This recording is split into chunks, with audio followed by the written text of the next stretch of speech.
Hi viewers, ఈరోజు మనం సాంఘిక శాస్త్రం 8వ తరగతి పాఠ్యపుస్తకంలోని కొన్ని ముఖ్యమైన అంశాలను చూద్దాం.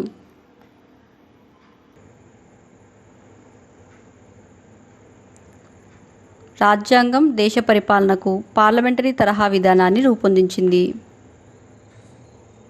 1986లో జాతీయ విద్యా విధానాన్ని పార్లమెంట్ రూపొందించినది.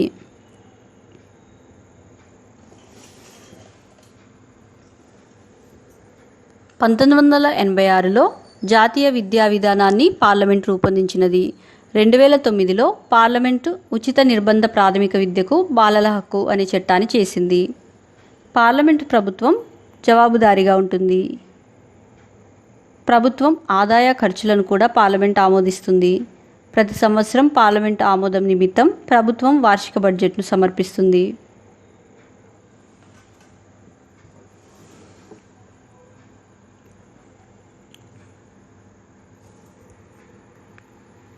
పార్లమెంటుకు 2 సభలు ఉంటాయి. అవి రాజ్యసభ, లోక్సభ.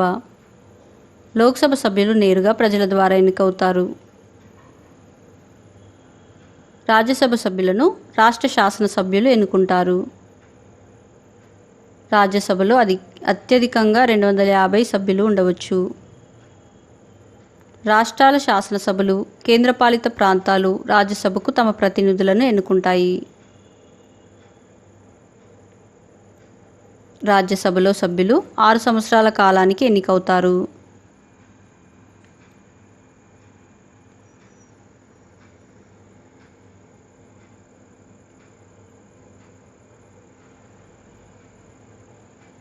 రాజ్యసభలో ప్రతి 2 సంవత్సరాలకు 3/1 సభ్యుల పదవీకాలం ముగుస్తుంది. వారి స్థానంలో కొత్త వాళ్ళను ఎన్నుకుంటారు. ఏ సాధారణ చట్టాన్నైనా ఉభయ సభలు ఆమోదించాలి.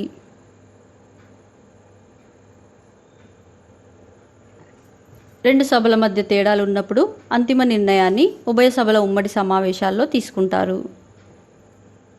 ఆర్థిక విషయాలలో లోక్సభకు ఎక్కువ అధికారాలున్నాయి.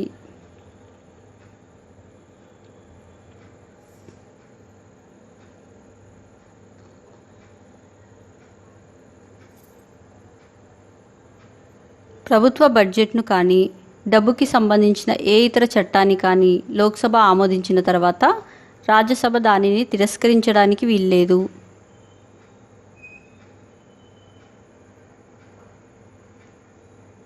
మంత్రిమండలిని లోక్సభ నియంత్రిస్తుంది. లోక్సభలో అధిక శాతం సభ్యుల ఆమోదం పొందిన వ్యక్తే ప్రధానమంత్రిగా నియమితులవుతారు. మంత్రివర్గం పట్ల లోక్సభలో అధిక శాతం సభ్యులు అవిశ్వాసాన్ని ప్రకటిస్తే ప్రధానమంత్రితో సహా మంత్రులందరూ రాజీనామా చేయాల్సిందే.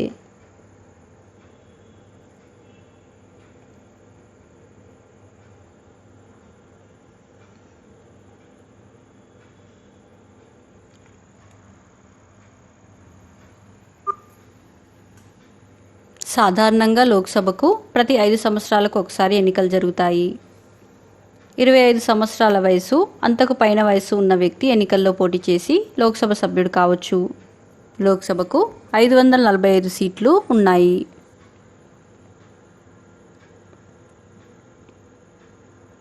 రాష్ట్రాలను, కేంద్రపాలిత ప్రాంతాలను నియోజకవర్గాలుగా విభజిస్తారు.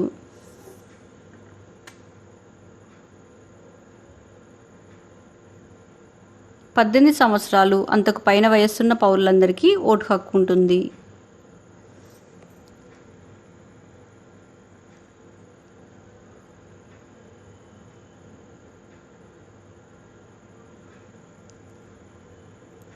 ఉత్తరప్రదేశ్లో 80 నియోజకవర్గాలు ఉంటే మేఘాలయలో 2 నియోజకవర్గాలున్నాయి.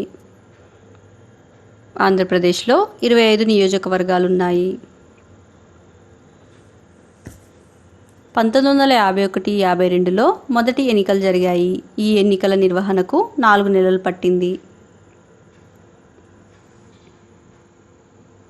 సార్వజనీన ఓటు హక్కు ద్వారా ఈ ఎన్నికలు జరిగాయి.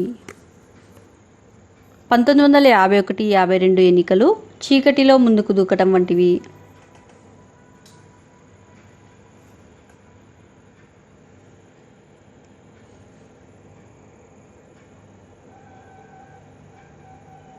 1951-52 ఎన్నికల్లో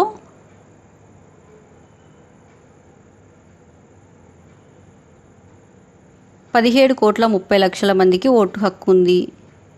1951-52 ఎన్నికల సమయంలో 2,24,000 పోలింగ్ కేంద్రాలను, 25 లక్షల ఉక్కు బ్యాలెట్ పెట్టెలను ఏర్పాటు చేశారు. సుమారు 62 కోట్ల బ్యాలెట్ పత్రాలు ముద్రించారు. 1951-52 ఎన్నికల్లో ఇంచుమించు 10 లక్షల మంది అధికారులు ఎన్నికలను పర్యవేక్షించారు.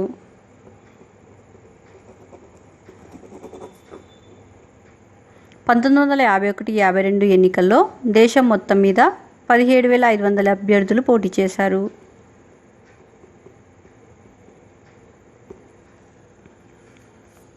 మొదటి లోక్సభకు 489 సభ్యులు ఎన్నికయ్యారు.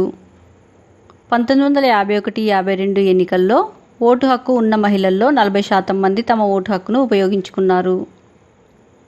1951-52 ఎన్నికల్లో ఓటు హక్కు ఉన్న వాళ్ళలో 46% మంది తమ ఓటు హక్కును ఉపయోగించుకున్నారు. కేంద్రం మాత్రమే చేసే చట్టాలు కేంద్ర జాబితా కిందకు వస్తాయి. డబ్బులు, బ్యాంకుకు సంబంధించిన ఏ చట్టమైనా పార్లమెంటు మాత్రమే చేస్తుంది.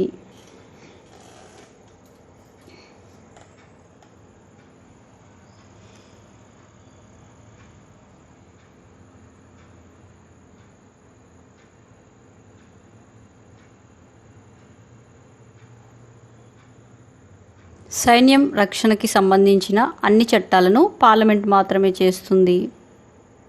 రాష్ట్రాల శాసనసభలు మాత్రమే చేసే చట్టాలు రాష్ట్ర జాబితా కిందకు వస్తాయి. రాష్ట్రంలో అమ్మకం, కొనుగోలుపై అమ్మకం పన్ను విధిస్తారు. అమ్మకం, కొనుగోలుపై అమ్మకం పన్ను రాష్ట్ర ప్రభుత్వాలకు ప్రధాన ఆదాయ వనరు.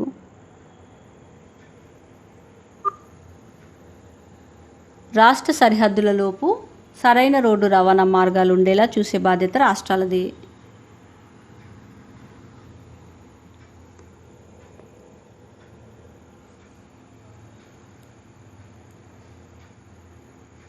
వ్యవసాయం, సాగునీరు, పోలీసు, వైద్య సేవలు మొదలైనవి రాష్ట్ర జాబితాలోకి వస్తాయి. విద్యా విధానం అన్నది ఉమ్మడి జాబితా. అన్ని రాష్ట్రాల శాసనసభ్యులు, పార్లమెంట్ ఉభయ సభల సభ్యులు రాష్ట్రపతిని ఎన్నుకుంటారు.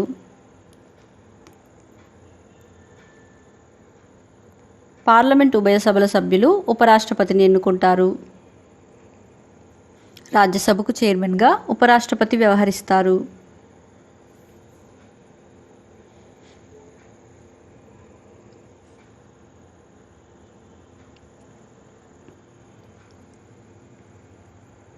రాష్ట్రపతి లేని పక్షంలో ఉపరాష్ట్రపతి బాధ్యతలు నిర్వహిస్తాడు. పార్లమెంట్ చట్టం చేసిన తర్వాత రాష్ట్రపతి వాటిపై సంతకం చేసి ఆమోదం తెలిపిన తర్వాతే ఆ చట్టం అమల్లోకి వస్తుంది. పార్లమెంటు నుంచి మంత్రివర్గ సభ్యులను ప్రధానమంత్రిని ఎంపిక చేస్తారు.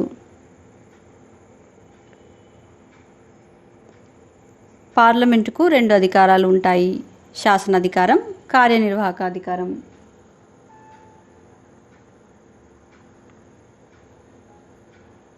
కార్యనిర్వహణ అధికారిగా రాష్ట్రపతి ఉంటారు.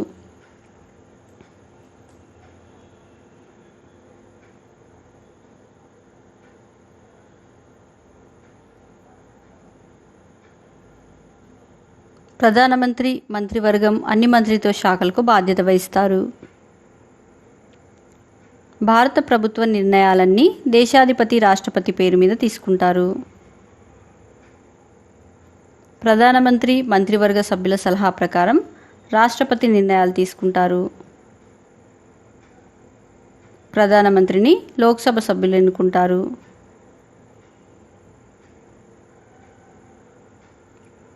లోక్సభలో మెజారిటీ సీట్లు గెలుచుకున్న ఒక పార్టీ లేదా పలు పార్టీల నేతను రాష్ట్రపతి ఆహ్వానించి ప్రధానమంత్రిగా నియమిస్తారు.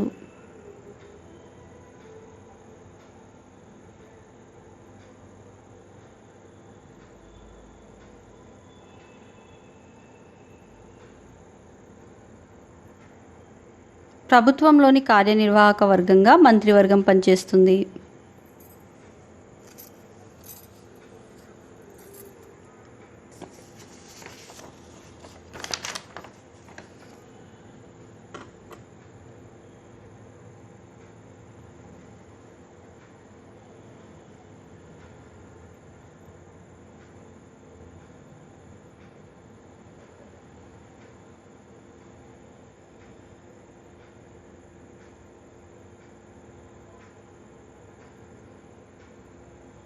రెండు 2014 లోక్సభ ఎన్నికకు సంబంధించి కొన్ని ఆసక్తికరమైన వివరాలు.